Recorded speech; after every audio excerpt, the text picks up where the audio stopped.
Oui, ma sœur. Alors, va falloir que tu me dises un peu plus parce que je n'ai pas tes écrans devant les yeux non plus. Donc, tu me dis ton sort alchimie commence à faire les effets, on le voit sur les écrans. Tu vois quoi? C'est bien de me tenir informé qu'il y a du changement, mais si tu me dis pas ce qui se passe sur tes écrans, je suis pas prête, moi de mon côté, de savoir ce qui se passe visuellement. Moi, après, j'ai le ressenti. Donc oui, je sens une amélioration commence à se mettre en place. Alors, bien sûr, je te rappelle, ma sœur, il y a toujours un petit délai, une quinzaine de jours à peu près pour que vraiment on commence à avoir des effets. Déjà, on va sortir de canicule. Les inondations dans les autres pays vont commencer à revenir à la calmie. Il va y avoir une période d'alcalmie. Par contre, ma sœur, c'est très bien qu'il y ait du positif, mais le négatif va revenir très vite parce que la situation climatique n'est pas réglée et que même s'il y a du mieux, c'est on va dire que c'est un sursis quoi. Je suis désolée mais bon. Voilà, je vous laisse, j'essaye de gagner du temps. Voilà. Je peux pas régler la situation comme ça en claquant des doigts ou en faisant abracadabra, ma sœur. Depuis le temps qu'on travaille ensemble, tu dois savoir quand même que mes dons d'alchimiste ne me permettent pas de faire non plus ce que tu vois dans les films. Je suis pas Sabrina l'apprentie sorcière, je suis pas ma sorcière bien-aimée, je suis pas non plus les sœurs Halliwell, même si oui, je suis la Triquetra et oui, les sœurs Halliwell, c'est les trois Lilith, c'est le pouvoir des trois, même si tout ce que tu veux. Mais à un moment donné, je peux pas régler le problème climatique à moi seule. Mon alchimie permet de gagner du temps, mais il faut que vous, de votre côté, l'humanité, vous vous réveillez. Parce qu'il va falloir des changements très rapides, il va falloir prendre des mesures. Les déplacements en avion, si c'est pas nécessaire, on prend pas. Les avions seuls, les jets privés, va falloir arrêter qu'ils soient privés. Si tu as la possibilité d'embarquer des personnes avec toi, embarque des personnes. Vaut mieux un avion qui est plein qu'un avion qui est vide. Eh ben oui. À un moment donné, si chacun prend un avion pour aller au même endroit, vous vous mettez ensemble, vous prenez des avions ensemble. Voilà. Chacun paye sa place et voilà. Non mais au bout d'un moment, je sais pas dans quel monde vous vivez. Je me pose la question des fois. Parce qu'à un moment donné, ça, il va falloir commencer à penser différemment. Commencer à penser aussi l'aviation sans carburant polluant. Hydrogène, électricité, gaz, tout ce que vous voulez. Mais qui pollue beaucoup moins qu'à l'heure actuelle. Va falloir aussi faire passer les voitures à la transition énergétique. Pour ceux qui n'ont pas les moyens, il va falloir leur permettre une modification de leur véhicule. Sinon, on va jamais y arriver. On est en pleine inflation, vous voulez que les gens achètent un véhicule neuf qui ne pollue pas. Mais les gens vont vous dire, va te faire enculer, j'arrive déjà pas à finir mes fins de mois, j'arrive pas à me nourrir, je galère à payer mon eau, mon électricité, et encore tu veux que je paye une voiture neuve? Non, voilà. Et les trois quarts de la France sont dans cette situation-là. Seuls les riches peuvent acheter une voiture neuve à l'heure actuelle. Les classes moyennes et les pauvres, à un moment donné, ne peuvent pas. Si vous voulez que tout le monde roule au carburant propre, eh ben, à un moment donné, il va falloir que, oui, on permette la modification d'un véhicule. Ça veut dire que c'est pas l'incitation à l'achat, c'est plutôt l'incitation à la modification. Si tu ne peux pas rouler parce que tu es catégorie B, C, D, peu importe, vous pouvez mettre 1, 2, 3, vous pouvez mettre bleu, blanc, rouge, vous aimez bien les codes couleurs aussi. Hein, Macron, c'est pour toi. À un moment donné, je suis désolée, mais il va falloir permettre aux trois quarts des Français de pouvoir rouler propre si on veut réussir la transition énergétique. C'est pas en incitant les gens en pleine inflation à acheter un véhicule neuf que tu vas y arriver. Par contre, en incitant les gens s'ils veulent rouler en centre-ville, donc voilà, alors qu'ils n'ont pas un véhicule propre et qu'ils ont un véhicule polluant, Ben, leur seule solution, c'est la modification du véhicule. Tu changes le système d'alimentation. Pour faire rouler une voiture à l'électricité, il faut quoi? Un circuit électrique, une pile, j'imagine, et un moteur électrique. Voilà. Après, je sais pas trop comment ça fonctionne à l'électrique, mais j'imagine qu'il te faut quand même ce qui permet d'alimenter la voiture, exactement comme avec l'essence ou le gazole. T'as toujours quelque chose qui vient alimenter. Donc un moteur, il doit être alimenté pour pouvoir fonctionner. Il est alimenté à l'hydrogène, il est alimenté au gaz, il est alimenté à l'électrique, au biocarburant. Donc voilà, et au bout d'un moment, vous avez les véhicules qui peuvent vous rouler propre. Sinon, on ne pourra jamais. Et le climat, si on n'arrive pas à faire ça, ça va s'empirer. Je crois que ça, vous l'avez pas compris. Donc ma sœur, tu me dis, il y a du mieux. Oui, oui. Jusqu'à quand? Parce que c'est pas pour t'inquiéter, mais plus les années passent et moins j'arrive à arriver à vous faire gagner du temps. Je galère de plus en plus. Vous parlez de réchauffement climatique, moi je vous dis un dérèglement. On a déréglé le climat, nous tous mondialement, par notre façon de vivre sur cette planète. Va falloir penser différemment. Tout biodégradable, tout recyclable, rouler avec des carburants propres, avec un système d'alimentation propre. Il va falloir aussi commencer, à faire des travaux dans les maisons. Il va falloir à un moment donné, il y a tout, il y a le tout à prendre en compte. Tant que ça, on le fait pas, le climat, ça s'améliorera pas.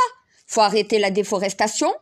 Faut nettoyer la totalité de la planète et des océans. Vu toute la merde qu'on y a mis, il faut tout ramasser maintenant. C'est comme le crotte de vos chiens. Le trottoir ou la rue, c'est pas un champ de mine où tu dois éviter pour ne pas marcher sur une merde, sinon t'exploses. Ou tu glisses. Oh mon Dieu, sinon tu glisses, ouais. Non mais l'humain est sale, il faut lui apprendre à être propre. Tu t'imagines, mon Dieu, qu'on est obligé de les inciter à faire du tout biodégradable?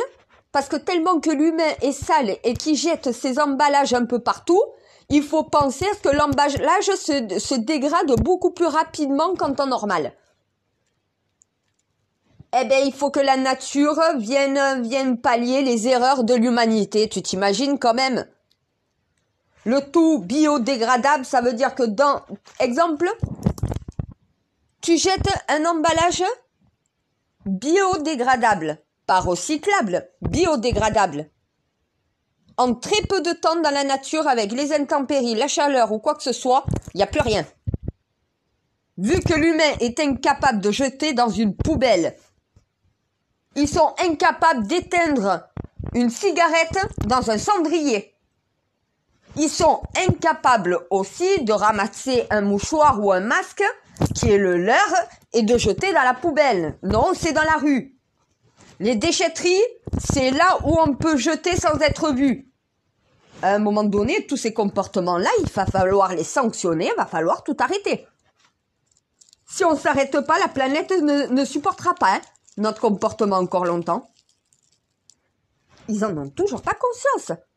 C'est le comportement humain sur Terre qu'il faut changer. L'humanité va devoir changer si elle veut survivre. Et ça, je crois qu'ils n'arrivent pas à le capter. C'est bien de parler, mais maintenant, il va falloir commencer à agir, à nettoyer, à ramasser, à remettre de l'ordre, à rouler, à voler, à naviguer propre.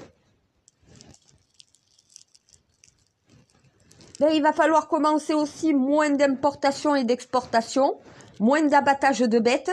Vaut mieux manger moins de viande, mais manger de la viande de qualité, élevée dans des prés, donc voilà, qui sont sains, où l'air est respirable.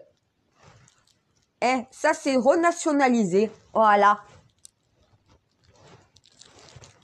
C'est tout simplement remettre la mondialisation un peu à sa juste place.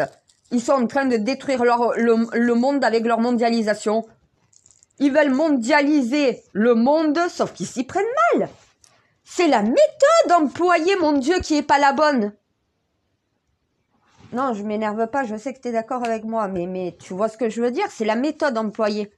L'idée d'échanger, de partager est bonne, mais quand on en vient à une concurrence mondiale, voilà le chaos.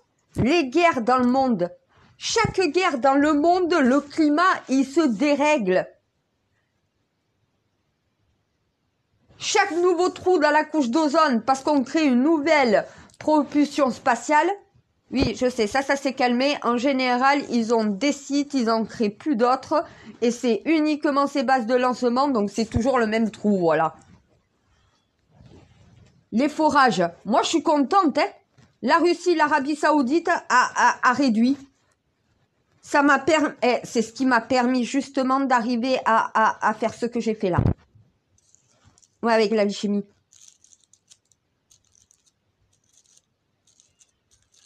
Ben, d'un côté, ça les arrange, ils s'enrichissent.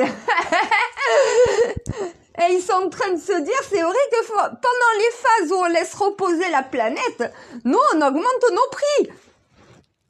C'est plutôt avantageux au final de laisser un peu de répit à la planète. Moins dans le porte-monnaie des automobilistes, mais à un moment donné, t'as qu'à modifier ton véhicule sans demander quoi que ce soit au gouvernement. Mon Dieu, tu modifies ton véhicule. Tu modifies juste essence, bio, carburant. C'est la modification la moins coûteuse, 1500 €. Tu es dans la catégorie des véhicules B. Oui, d'accord, il y a un problème. Voilà. C'est parce qu'ils ont plus de cerveau, ils réfléchissent pas. Ou je sais pas, c'est parce que c'est moi, je connecté à toi, je sais pas, je vois des choses que les gens ne voient pas, je sais pas, c'est vrai que moi j'ai les visions de l'avenir, c'est vrai que ça aide aussi. Et je sais dans quelle direction on doit aller. Eux, ils y vont un peu, c'est moi qui les guide en fait, ouais. Ils naviguent à vue, hein.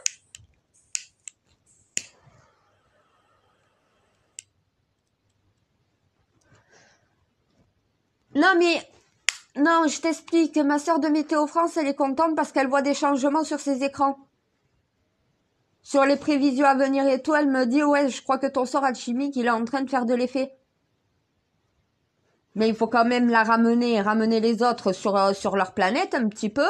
Le problème n'est pas réglé, il est toujours là. Hein. Il est ralenti par mon alchimie, mais il est toujours présent. Si on continue pas les efforts et qu'on met pas la troisième, la quatrième, même la cinquième, là il faut carrément... Il y a juste la marche arrière que tu touches pas.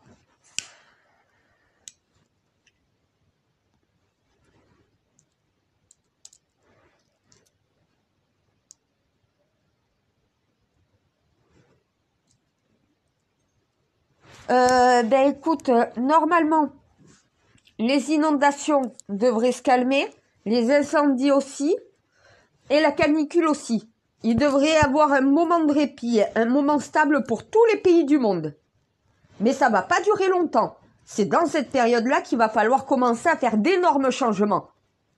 Si on ne fait pas d'efforts, le climat va le sentir et ça va être reparti pour un tour et en pire. Et j'ai toujours pas lancé la saison.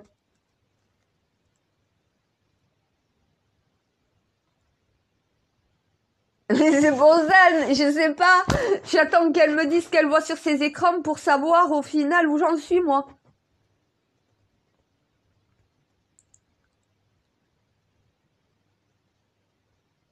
Et elle est mes yeux et moi je suis ses oreilles, on va dire. Eh ben, selon les données qu'elle va me transmettre, je saurai si c'est bon ou pas pour lancer la saison.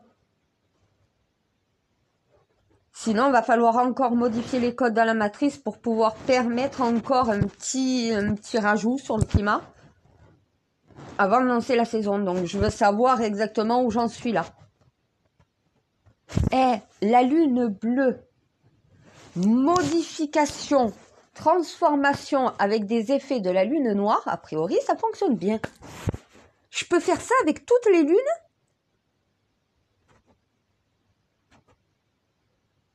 Lune blanche, lune bleue, lune noire, éclipse et tout le reste, surtout. Oui, selon les alignements planétaires, je sais. Là, c'est parce qu'on est rentré dans Mercure que j'ai pu le faire.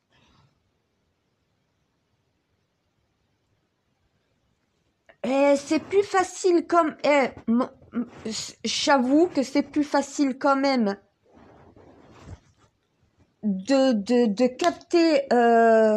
c'est compliqué quand même d'expliquer ce que je fais avec les planètes.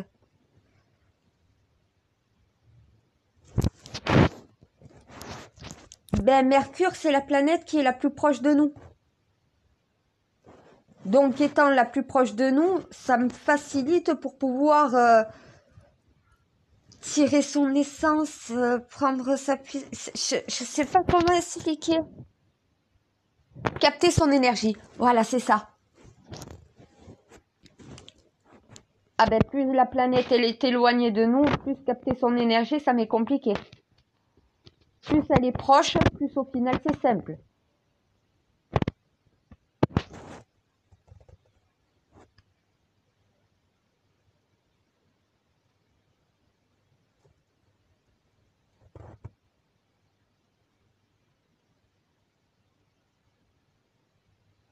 Ouais, mais après, faut connaître le zodiaque.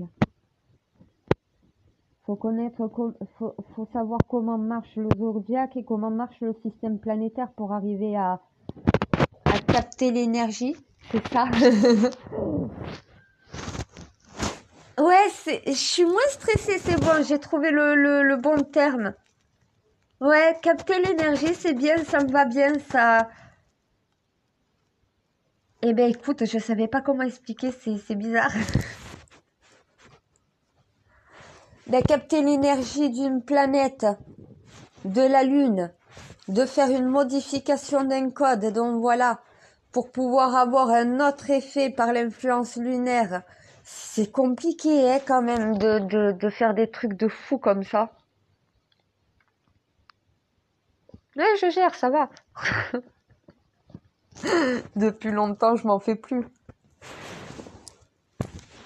Ben écoute, tu sais, comme depuis 6 ans, tu parles avec Dieu, que tu reçois toutes les informations de la création, que tu guides l'humanité sur les missions, au bout d'un moment, tu sais, je me pose plus de questions. Je m'en suis trop posée, ça fait trop mal à la tête. Ben, j'accepte le truc comme il vient.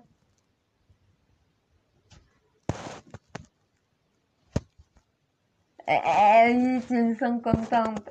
Ben, j'ai parlé pendant près de 2 heures avec un de mes frères de la Macronie. Et il m'a dit, putain, honnêtement, on pensait tous que tu faisais une connerie en choisissant Gabriel Attal pour ministre de l'Éducation nationale. Mais tous, on s'est dit, il est trop jeune et tout, c'est en porte-parole du gouvernement, oui, mais il a pas assez de compétences pour un ministère pareil. Macron m'a fait confiance. Au final, il a reconnu que j'avais raison. Et il m'a dit, t'avais raison. Et ça fait déjà 2 fois. Voilà. Première fois, Macron m'a pas écouté. Il a mis Papendiaï. On a vu le résultat. Deuxième fois, il a écouté. Il a retiré Gabriel Attal du porte-parolage. Et il l'a mis dans l'efficactionnage. Non mais il est efficace mon Templier. Ah, j'ai dit à Macron, je t'en impose qu'un seul. Un seul vraiment imposé. Prisca Thévenot, on l'a choisi ensemble. Mais Gabriel Attal, j'ai dit c'est lui et pas un autre. Et le ministre des Outre-mer, c'est les Outre-mer à la majorité qu'ils ont choisi.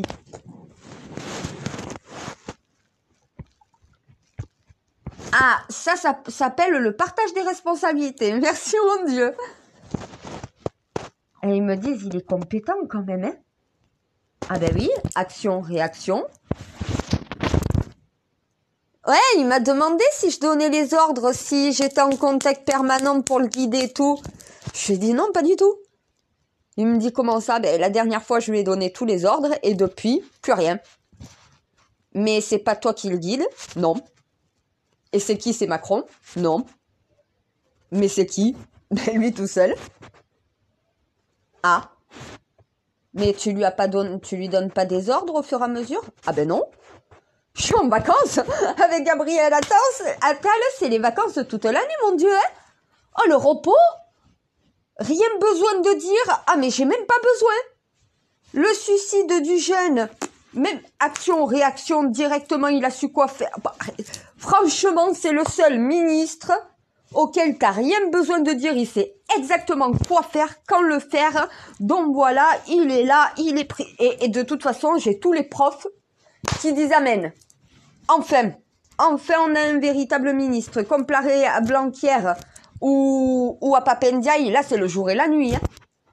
Ils me disent, enfin, il est jeune, hein, mais il a de l'autorité, il est ferme. Ah ben, c'est ça la fermeté, c'est ça qu'on demande à un ministre. Bon, après, pour moi, il est pas sûr. Oui, c'est ce que j'allais dire.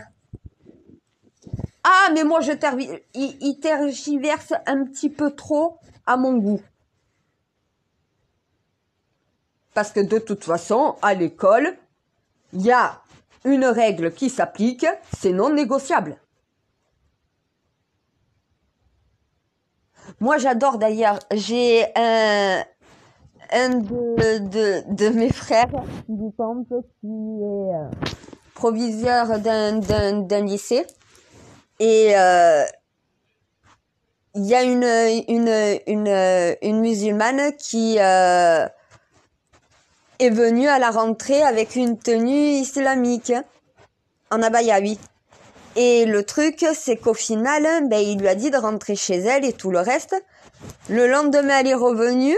Et en fait, elle est venue avec un t-shirt I love Jésus avec une croix. Il a renvoyé chez elle. Ah ben, elle a compris le message, a priori, hein. Elle est venue en jean et petite chemise noire.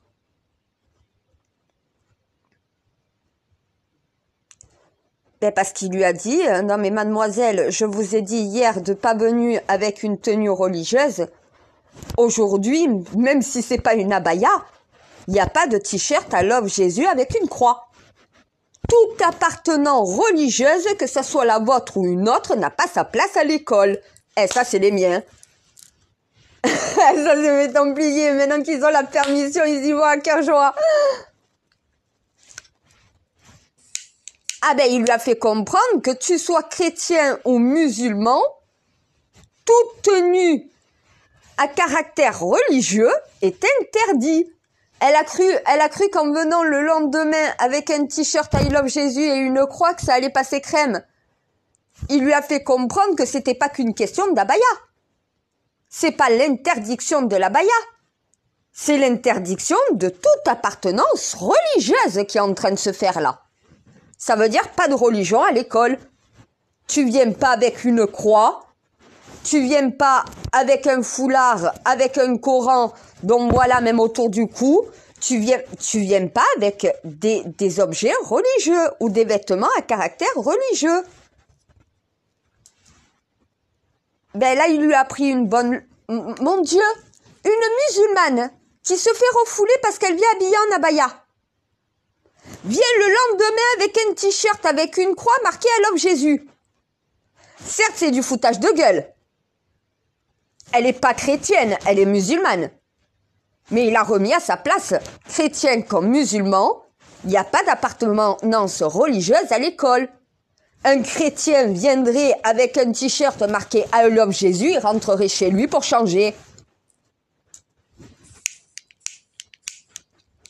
Ah ça c'est l'autorité et il a remis à sa place en lui faisant comprendre il n'y a pas d'histoire de racisme, c'est pas parce que tu es musulmane.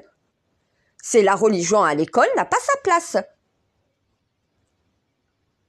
On dit habillé de façon laïque, sans appartenance religieuse. Les boucles d'oreilles avec des croix, les colliers avec la croix, c'est interdit. Un t-shirt avec une croix marquée I Love Jésus, c'est interdit. Comme une abaya, un foulard et un collier avec le Coran est interdit aussi. T'as un collier avec au final la carte du Maroc. T'es à l'école, géographie. La carte du Maroc n'est pas une appartenance religieuse. C'est ton appartenance d'origine. T'as le droit d'avoir une origine à l'école, hein, mais t'as pas le droit d'avoir de religion à l'école. Parce que lui, il m'a demandé avant. Il m'a dit, est-ce que je dois dire non à tout ce qui vient en abaya ou est-ce que je dois dire non à tous ceux qui ont quelque chose qui rappelle la religion? Je lui ai dit, ben, deuxième réponse. Tout ce qui appartient. Un chrétien, s'il vient à l'école avec des boucles d'oreilles avec une croix, la croix est un symbole chrétien. Tu ne peux pas venir avec une paire de boucles d'oreilles avec des croix. C'est une appartenance religieuse. La croix qui est chrétienne n'est pas un bijou qui est symbole de « Oh, j'ai juste une croix, c'est pour faire joli ». Quand t'as des boucles d'oreilles ou un collier avec une croix, c'est la plupart du temps que t'es chrétienne. Tu verras pas une musulmane avec un collier avec une croix. Tu la verras plutôt avec un collier et le Coran. Elle peut l'avoir sous ses vêtements, mais elle doit pas le montrer. Voilà. Et les boucles d'oreilles, si c'est visible, tu ne peux pas les montrer non plus.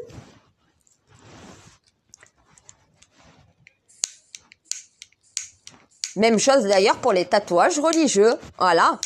Tu viens pas à l'école en croc-top où on voit un tatouage, donc voilà, religieux sur le ventre.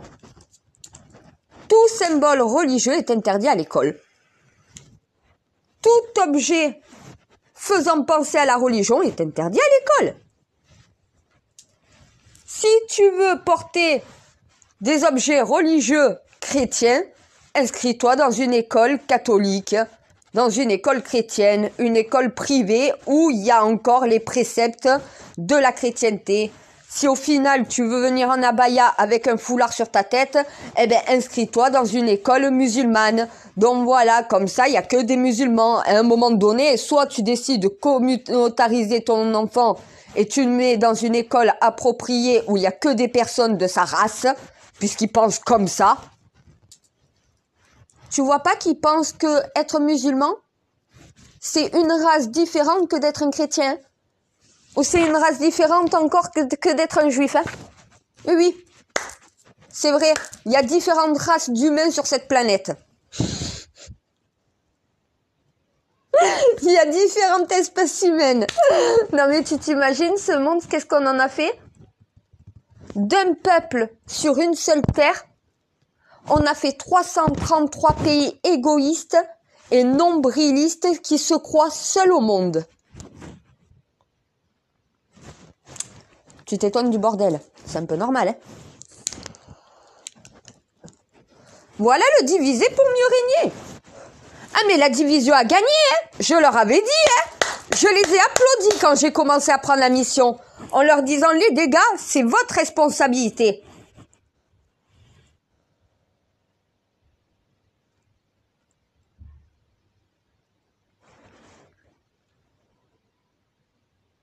Alors, nouvel ordre mondial, il est beau, hein.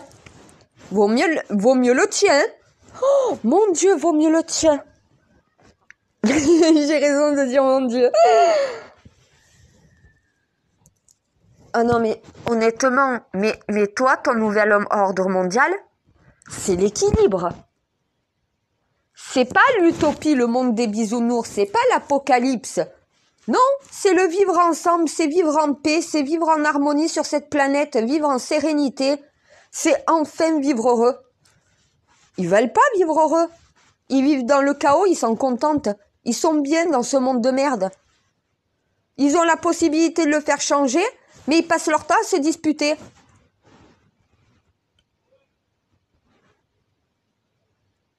« 80% des Français disent que l'interdiction de l'abaya, ils sont pour. » Ça veut dire que là, on entend encore les 20%, les 20%. 80% qui est pour l'interdiction, 20% qui est contre. Où est la majorité? Où est la minorité?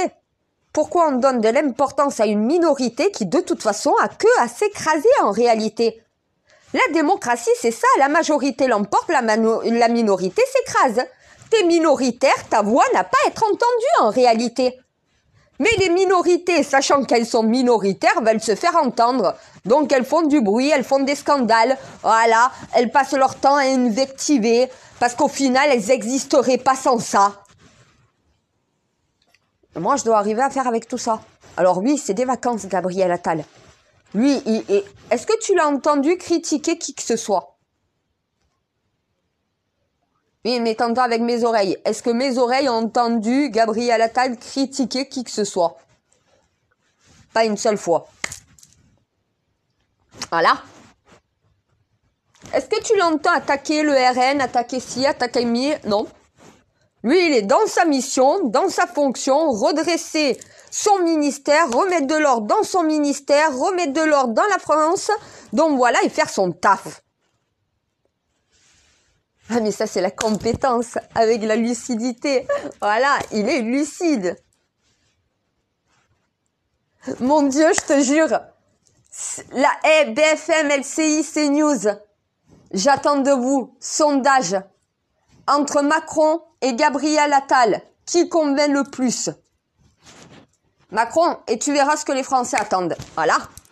À un moment donné, je connais déjà le résultat. C'est le seul ministre qui est en train de justement montrer ce qu'il faut faire pour remettre de l'ordre chez lui. Darmanin, tu n'es pas efficace. Regarde, ça c'est l'efficacité. Voilà. Il y en a qui disent, ouais, mais il a commencé par les abayas. Oui, pour remettre une certaine autorité, pour faire comprendre à l'école, maintenant le bordel c'est terminé, vous êtes là pour étudier. Voilà. Ça remet les pendules à l'heure. Si c'est pas au départ qui doit remettre de l'ordre avec de l'autorité, ça sera quand? Eh, le plus important, c'est pas le nombre de professeurs ou le salaire des professeurs. C'est les gamins qui sont en train de complètement partir en vrille. Le plus important, c'est les enfants. C'est ce qu'il a compris, Gabriel Attal. Il y a un problème de civilité, déjà dès tout petit. Si c'est pas à l'école qu'on leur apprend à être civilisés, alors quand est-ce qu'ils apprendront? Là, au final, les élèves savent que quand tu vas à l'école, tu viens avec une tenue correcte, exigée. Tu peux venir habillé comme tu veux, mais ta tenue, tes bijoux, ne doivent pas dire de quelle religion tu es. C'est pas compliqué et ça s'applique à tous les élèves. Que tu sois athée, que tu sois musulman, que tu sois chrétien, peu importe. Tu dois pas afficher ce que tu es, à part dans des débats. Avec ta bouche et avec ton cerveau, pas avec ce que tu portes. Eh mon Gabriel Attal, on est là pour former le cerveau des gosses. Hein. Donc former le cerveau des gosses, ça se passe pas dans la formation des vêtements que tu portes. L'école, si tu veux avoir quelque chose dans la tête, c'est pas en y allant, en faisant défiler de mode. T'as pas besoin de te maquiller ou de faire les ongles le matin. T'as pas besoin de regarder quel push-up tu vas mettre. T'as pas besoin de regarder quelle survette tu vas mettre, quelle casquette tu vas mettre, quelle basket tu vas mettre pour être le plus stylé. Voilà pourquoi moi je suis contre l'uniforme. Il y en a beaucoup qui m'ont demandé. Mon Dieu, tu le sais, je suis contre l'uniforme. Je suis pour la blouse ou la tenue unique, moi. L'uniforme, la petite jupette avec les petites chaussettes, on n'est pas en Angleterre. Ça, c'est du copier-coller. Ça fonctionne, puisque c'est une mode américaine, une mode anglaise. Ça marche en Angleterre. Ça marche peut-être aux États-Unis, donc voilà, dans les campus. On n'a pas de campus, on n'est pas en Angleterre, on n'est pas aux États-Unis, on est en France. En France, qu'est-ce qui a existé à l'époque? La blouse. La veste, la blouse. Voilà. La tenue unique, ça veut dire tenue. Alors moi, je dirais pas tenue unique. Je dirais plutôt qu'il faudrait... Alors le problème là, c'est que on leur dit vous ne venez pas en abaya. Mais on leur dit pas comment elles doivent venir. C'est ça le problème. Ça veut dire qu'il faudrait qu'il y ait une charte vestimentaire. Ça veut dire, t'as le droit talon aiguille? Non. Babouche? Non. T'as le droit de venir les tongs? Non plus, exemple. T'as le droit de venir en basket, en chaussures de ville, en bottes. Donc voilà, mais il y a certaines choses qui sont interdites. Croc-top, mini-short, mini-jupe. Donc voilà, interdit aussi. Casquette, interdit. À un moment donné, tu mets la charte vestimentaire, ce qui est accepté et ce qui ne l'est pas. Les élèves sauront comment s'habiller. Hein. Mon Dieu, j'ai une sœur musulmane, elle m'a dit, je sais même plus comment m'habiller, je m'habille tous les jours en abaya. Là, maintenant qu'on me dit, je peux pas venir, je sais même pas comment m'habiller. Je lui ai dit, t'as pas un t-shirt à manches longues? Elle me dit si. Je lui ai dit, t'as pas une veste en jean? Elle me dit si. Je lui ai dit, un pantalon jean? Elle me dit si. Je lui ai dit, une paire de ballerines ou de baskets? Elle me dit si. Je lui ai dit, tu mets ton foulard avant de partir. Quand tu arrives devant l'école, tu le retires. Tu passes toute la journée comme ça. Personne ne te dit rien. Elle me dit, oui, donc je dois m'habiller à l'européenne. Eh ben oui, on est en Europe, on est en France. Hein. Tu veux que je lui réponde quoi, mon Dieu? Oui, on est en France. Si tu veux t'habiller en tenue arabe, va en Arabie. Si tu veux t'habiller en boubou, va en Afrique. En France, on s'habille à la française, à l'occidentale, à l'européenne. Voilà ce qui colle pas avec les musulmans en France. C'est que leur tenue vestimentaire n'est pas la nôtre.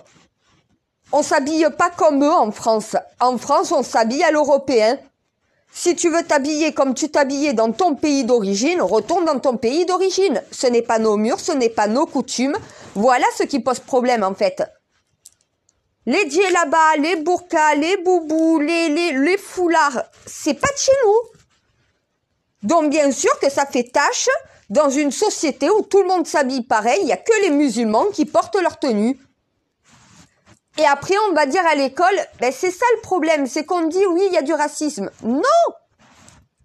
C'est ça qu'il faut bien expliquer. C'est toute tenue à caractère ou à appartenance religieuse, tout symbole religieux, que tu sois chrétien, musulman ou juif, peu importe, même bouddhiste.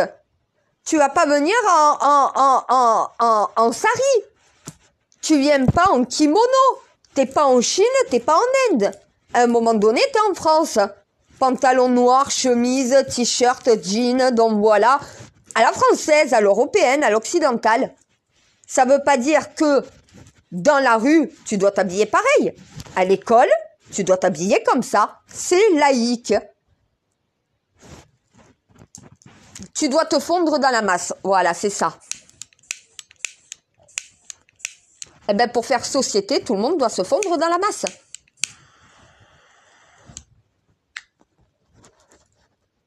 Moi, j'ai des sœurs musulmanes, elles portent le foulard, mais elles sont habillées à l'européenne, à l'occidentale. Elles ont des t-shirts longs, des jeans, des vestes en jean, elles ont des pantalons noirs. Donc voilà, elles s'habillent à l'européenne, à l'occidentale, elles sont voilées. Elles sont pas habillées Oui, elles sont musulmanes, elles sont pas islamistes, je sais. C'est pas les musulmanes qui viennent à l'école en abaya. Ce sont les islamistes. Et les Français n'arrivent toujours pas à comprendre ça. Pourquoi ça pose pas de problème aux musulmans, l'interdiction de l'abaya? Parce que les musulmans se soumettent aux lois de la République. Quand ils sont venus en France, ils savaient très bien que les lois n'étaient pas les mêmes que dans leur pays. Si à l'école c'est interdit, ben en tant que bon musulman, en respectant le Coran, tu respectes les lois du pays qui t'accueille. Voilà. Les islamistes vont vouloir imposer leurs lois sur les tiennes. C'est pour ça qu'au final, là, on entend des cris d'orfèvre parce que ça y est, on interdit les abayas. Mais on interdit tout ce qui est religieux. Même une croix de Jésus est interdite à l'école. Ah, mais si tu veux en faire un sanctuaire, c'est pas un sanctuaire contre les musulmans.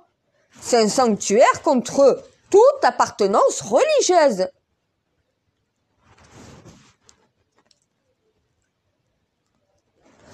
Pourquoi on a arrêté de faire le catéchisme à l'école et qu'on a fait le catéchisme par les églises sur un temps d'heure non scolaire? Voilà. La séparation des pouvoirs, la séparation de l'église et de l'État. L'école, c'est quoi? C'est l'église ou c'est l'État? C'est l'État. C'est pour ça que moi, j'incite mes petits frères et mes petites sœurs à se rapprocher, soit de mes imams, soit de mes rabbins, soit de mes prêtres, d'avoir un parcours spirituel avec un représentant religieux, être la religieuse qu'elle a envie d'être dans la rue quand elle n'est pas à l'école, mais à l'école, tu appliques les lois de la République comme tout le monde. Si une chrétienne ne peut pas venir avec sa croix, toi, tu peux pas venir avec ton foulard ou avec ton camille ou avec quoi que ce soit. Parce que c'est la règle qui s'applique pour tous. Ah ben, il m'a dit, elle avait les yeux écarquillés. Elle est venue avec I Love Jésus et une croix. Il sait très bien que la veille, elle est venue en abaya. Il la connaît. Donc voilà, il sait très bien qu'elle est musulmane. Mais elle s'est dit, alors je peux pas venir en abaya. S'il me laisse rentrer en tenue avec une croix marquée I Love Jésus, franchement, ça veut dire que c'est raciste.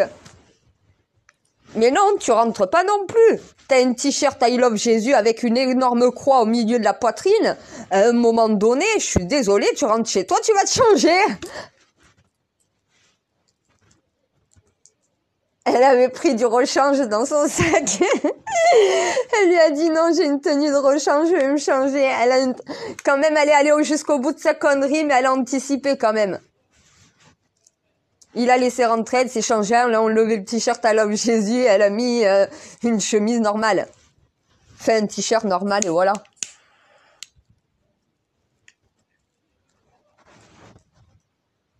Ah mais je lui ai dit, elle est islamiste, elle. Hein. Et attends-toi à ce qu'elle essaye de récidiver. Hein. Ah ben exemple... dans le pantalon comme si c'était un t-shirt et dès qu'elle est à l'intérieur de l'école, le retirer. Donc voilà, moi j'en donne de bonnes idées en plus en ligne. Je me suis rendu compte moi-même. Ah ben ça va être soit vous rentrez votre truc immédiatement. Ah ben, soit tu rentres ton abaya dans ton pantalon et tu restes comme ça toute la journée et tu la ressors pas. Soit sinon, tu sors immédiatement du collège, je convoque tes parents et on va avoir une petite discussion. Non, mais parce que... n'oublie pas que j'ai un esprit criminel. Donc je vais imaginer toutes les conneries que les gens peuvent essayer. Je les ai déjà toutes en tête, hein.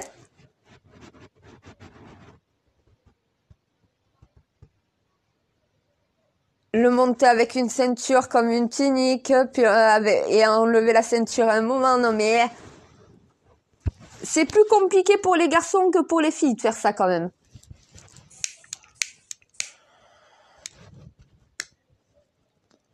Non mais faut rester ferme. Ils vont tenter, et quand ils vont voir que ça passe pas, ben ils vont s'arrêter, ils vont trouver autre chose.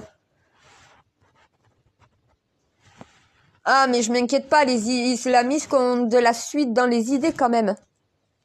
Eh ben là, ils vont inventer une nouvelle mode qui donne pas non plus trop une appartenance, donc voilà, religieuse, mais qui est quelque chose d'islamisé. Je le sens, j'ai le nez pour sentir ça, ils sont déjà en train de préméditer un truc comme ça. En se disant, d'accord, la baille, alors le voile, ils en veulent pas. La baya, ils en veulent pas. On va encore essayer de trouver quelque chose et de l'imposer à l'école. Et quand il comprendra qu'au final, ça passera pas, ben parce que mon Gabriel Attal est à l'affût, et dès qu'il va voir qu'il y a une nouvelle mode qui est justement utilisée par les islamistes, ça va être interdit à l'école. Voilà ce que c'est un sanctuaire, il n'y a plus rien qui rentre. Ah, moi, je suis fière de mon Gabriel Attal, lui, mon Dieu. Oh, c'est du repos. Tu me diras, il est en train de réveiller tous les ministres aussi, hein. Ah, je sais pas ce qui se passe, mais depuis que Gabriel Attal a pris ses fonctions, il y a un changement. Et lui, au moins, il assume. Ah, il est là où il faut, il dit ce qu'il faut, il prend les mesures qu'il faut. Putain, non mais mon Dieu, le repos que j'ai, moi. Oh, j'ai plus besoin de m'occuper de l'éducation nationale. Mais plus du tout.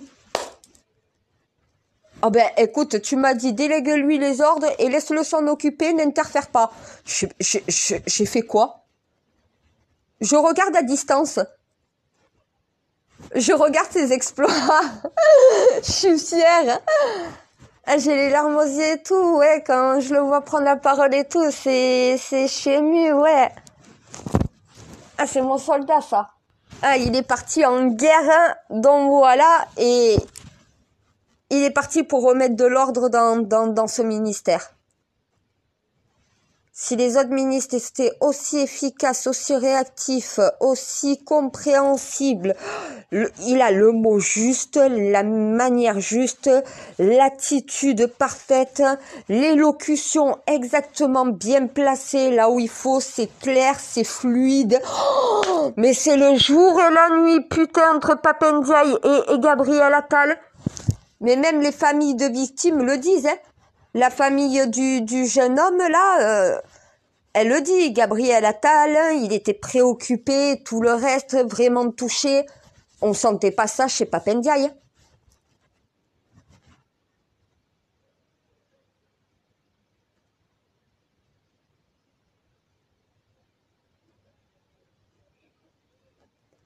Ah mais sur quoi tu peux venir critiquer Gabriel Attal à l'heure actuelle? Il fait ce que les Français, la majorité des Français lui ont demandé. Il fait ce que les professeurs lui ont demandé. Il prend des décisions, il assume les décisions, il est capable de dire que lui, c'est pas parfait. Lui, il y a encore beaucoup de boulot. Admettre les défaillances de son propre ministère, c'est Ota des Coronesses, hein. Ah mon Dieu, assumer que ton ministère est défaillant et qu'il va falloir mettre des bouchées doubles. T'as aucun ministre depuis les 6 ans de Macron qui a été capable d'assumer de cette manière-là sans qu'on lui demande rien. Et Macron ne lui dit rien. Ni moi, ni Borne, ni Macron. On le laisse gérer. Ah ben je sais de source sûre que Borne, elle suit. C'est pas elle qui mène avec Gabriel Attal, elle suit. Il faut suivre. Ah, il est pas long à la détente, lui. Oh, punaise! Ah, mais Pap Ndiaye, j'avais baissé les bras. J'attendais que Macron change et décide de prendre enfin mon Templier depuis le temps que j'essaye de l'y mettre, là. C'est ta faute aussi! Je t'ai demandé lequel de mes Templiers et lequel des acteurs dont voilà politique pourrait remettre de l'ordre dans le gouvernement Macron dans justement ce ministère-là. Tu m'as dit il n'y en a qu'un seul, Gabriel Attal. Ça n'a pas loupé, hein.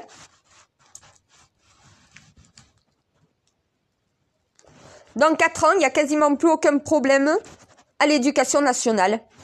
Plus de la moitié des problèmes sont résolus. C'est parti comme ça. Le truc que j'ai peur, c'est si il n'est pas réélu par la suite au même ministère, parce que ça serait bien de garder le même et de faire la continuité. Finir le travail et quand il partira, laisser un ministère totalement sauvé. Après, il faudra prendre la suite. Et c'est là que ça commence à me faire flipper. Celui qui va le remplacer. Et voilà, tu sais ce que tu as, tu sais pas ce que tu vas avoir. Merci mon Dieu, t'as tout dit, c'est ça.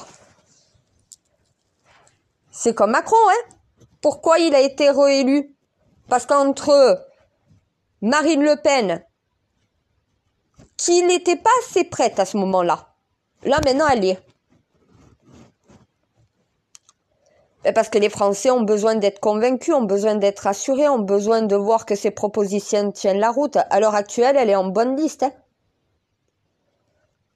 Ben écoute, Marine Le Pen, c'est plus mon problème non plus, hein. C'est pas pour dire, mais moi, le RN, C'est réglé depuis longtemps.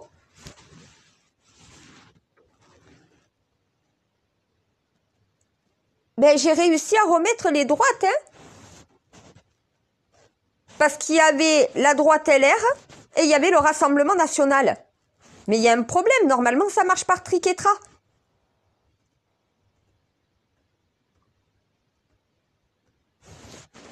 Parce que les écologistes, normalement, sont associés au PCF. Et au PS. En fait, normalement, il y a le PS, la France Insoumise et le PCF. Et les écologistes sont normalement dans chacun de ces trois partis-là. En face, normalement, tu as le RN, qui est non pas l'extrême droite,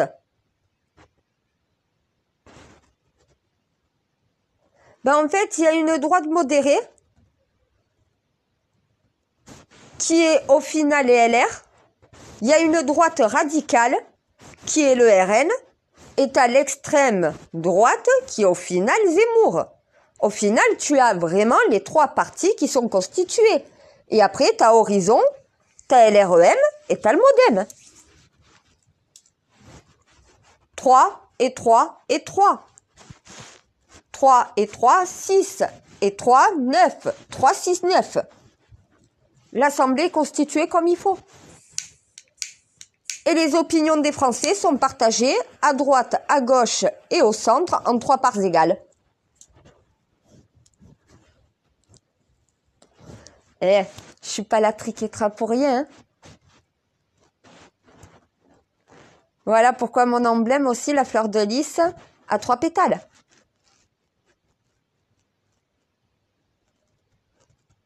Ouais, je préfère quand même le trident de Mercure que le... Non, mais le trident de... Oui, c'est un trident, oui, c'est une triquetra aussi, je sais, j'aime...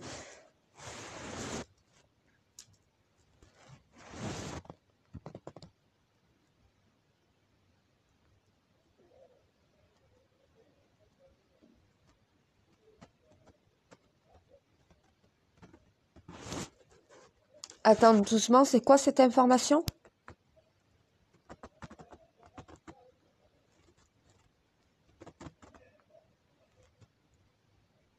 Australie, c'est ça?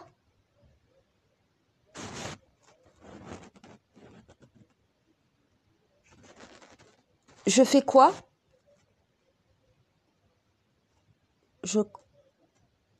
D'accord, je contacte mon correspondant australien.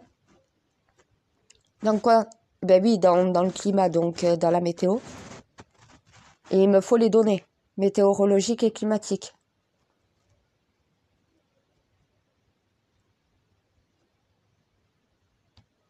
Il y a une catastrophe, je peux l'éviter.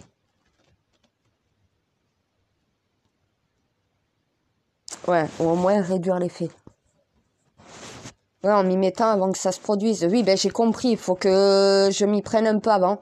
Va falloir que j'anticipe toutes les actions du climat. Je te dis pas le bordel. Oui, je sais, t'es avec moi. Le bordel, on le vit ensemble, merci. Non, mais ils vont devoir faire des efforts, hein. Moi, je vais pas tenir comme ça longtemps, mon Dieu. Non, mais mon codex, je vais devenir dingue à la fin. Je suis épuisée, moi. L'alchimie, ça marche avec des énergies, hein. Les énergies que tu possèdes, c'est pas tu mets tes doigts dans une prise, hein. Faut recharger les batteries, hein. C'est vrai que je suis moins stressée parce que je bosse beaucoup en interne.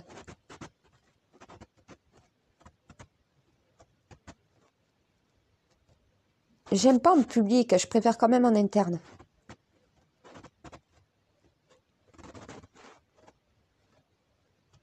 Et écoute, moi je transmets mes ordres à mes messagers font passer le message. Et s'il y a un problème, on me contacte, je réponds et il répond à ma place à la personne concernée et ça fonctionne encore mieux que quand je réponds verbalement directement sur mon compte. Donc, ouais, je trouve que cette technique, c'est même mieux. Ben parce qu'on a plus l'impression que je suis plus là. Alors que non, je suis toujours là, je gère à distance, toujours, mais en interne.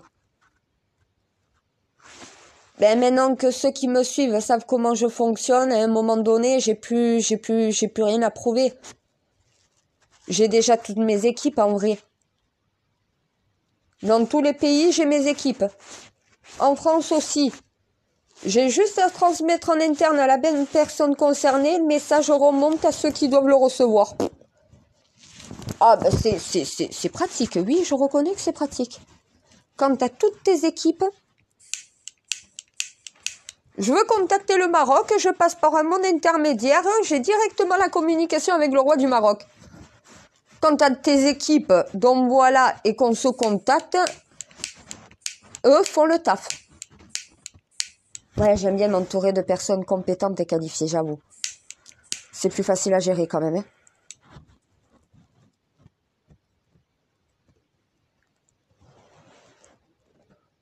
Là, si j'aurais un conseil à donner aux autres ministres, vous voyez mon Gabriel Attal, voilà l'exemple à suivre.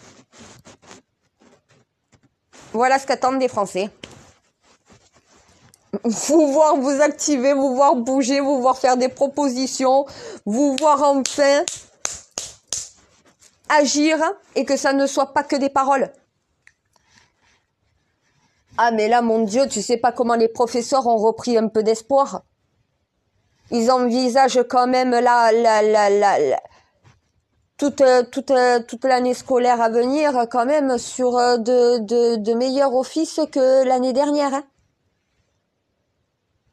Ils partent moins défaitistes, voilà. Ils sont pas en train de se dire ouf, tout est réglé, non. Mais ils se disent, bon, il y a quelqu'un qui gère cette fois-ci. On n'est pas livré à nous-mêmes et démerdez-vous. Non, là, il y a quelqu'un qui gère, il y a quelqu'un qui est aux commandes. Et ça rassure les Français. On se dit, ah, enfin, voilà, il y a un ministre qui gère. On m'a demandé, ouais, si c'était moi qui disais à Gabriel Attal ce qu'il devait dire et tout. Même pas. Avant la rentrée, j'ai transmis tous les ordres. Depuis, j'ai plus rien transmis. Oh, je te jure, c'est des vacances. Oh, mon Dieu, c'est des vacances. Quand t'as aucun ordre à transmettre à un ministre, c'est que t'as même pas besoin de t'en occuper en vérité. Il gère. T'as plus besoin de gérer ça, il gère. Il sait quoi faire. Et même, il va faire plus que ce qu'on lui a demandé, tu le sais. Comment je le sais? Pressentiment. Ah, c'est vrai? Ah, moi, je lui ai donné des ordres de mission. Après, s'il propose des choses qui sont bonnes, moi, je laisse faire, hein. C'est les Français qui diront oui ou non, hein. Ou il est suffisamment lucide pour les entendre. C'est pas avec Gabriel Attal que t'auras des manifestations et tout le reste, hein.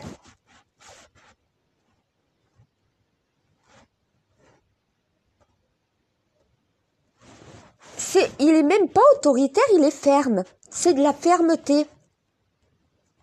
Il n'y a pas d'autorité, il n'y a pas d'autoritarisme, c'est de la fermeté, là. Écoute, je crois que les Français sont pas prêts. Quand tu vas voir Gabriel Attal, furieux. Ah, là, il y en a qui vont comprendre qu'à un moment donné, il faut arrêter de dépasser les limites. Ah, il va pas y aller avec le dos de la cuillère, hein. Ah, mais quand ça va faire mal, ça va faire mal, hein. Avec sa franchise.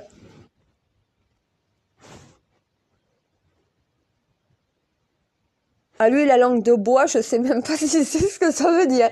Il est un peu comme moi sur ça. Ah, si c'est que ce qu'il va dire est juste, il va le dire. Parce que c'est juste. Voilà. Même si ça doit blesser, il n'est pas là pour caresser les jambes dans le sens du poil. Il est là pour redresser son ministère. Voilà.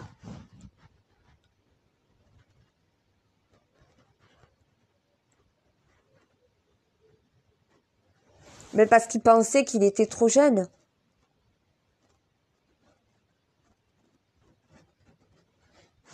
Et la jeunesse ne fait pas la maturité.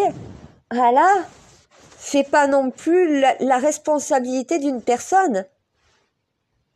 Il est certes jeune pour un homme politique, mais c'est un jeune homme politique qui n'est pas forcément carriériste avec des ambitions, mais qui veut juste faire correctement son travail.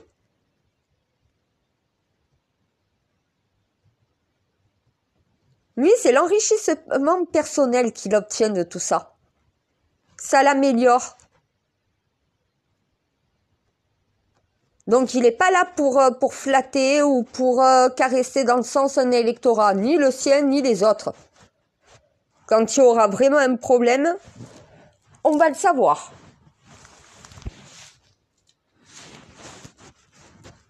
Ah, ben quand il se mettra en colère, là, on va voir ce que c'est autorité. Pour l'instant, il est ferme. Voilà, c'est ça, en fait, l'explication, hein. C'est pas quelqu'un qui va partir au quart de tour, se mettre à taper. C'est pas un Mélenchon, hein. C'est pas un Mélenchon, c'est pas le père Le Pen. Non, non. Là, pour l'instant, il est ferme. Quand il va se mettre en colère, on va voir ce que c'est autorité. Il n'y aura jamais d'autoritarisme. Mais par contre, quand il va falloir resserrer un peu plus la vis, priver de liberté pour forcer ceux qui veulent pas rentrer dans le rang de rentrer dans le rang, ça va faire drôle à certaines personnes. Pour l'instant, il est ferme. S'il doit devenir autoritaire, ça va faire passer l'envie de rire à beaucoup de personnes. Ah, ça va marcher droit. C'est pour ça qu'il y a une différence entre fermeté, autorité et autoritarisme. Pour l'instant, son ministère et lui sont fermes sur les sujets. Ouverts à toute proposition, mais fermes sur les ordres à devoir respecter. Tu fais pas ce que tu veux à l'école. Voilà. En clair, la phrase est dite. Tu fais pas ce que tu veux à l'école. Tu fais ce que tu veux chez toi, tu fais ce que tu veux dans la rue, mais à l'école, tu fais pas ce que tu veux.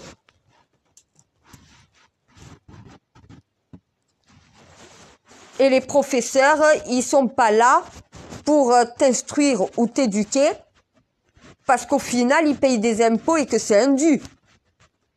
C'est un dû par le gouvernement de scolariser les enfants. Mais les professeurs, c'est autre chose aussi. Respecte ton professeur. Le temps qu'il passe à t'instruire, c'est ce qui va t'apprendre à être un humain qui sait s'en sortir dans le futur.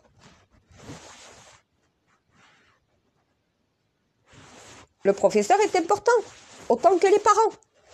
Les parents t'éduquent quand l'éducateur, c'est le parent. L'instructeur, c'est le professeur. Le professeur t'instruit, il t'apprend à réfléchir avec ton cerveau, il t'apprend à lire, à compter, à écrire, il t'apprend l'histoire, il t'apprend la géographie, il t'apprend les sciences, il t'apprend la musique, il t'apprend le sport, il t'apprend. Il t'apprend ce que tes parents ne peuvent pas t'apprendre parce que les parents travaillent pour pouvoir t'élever, pour qu'ils puissent t'éduquer.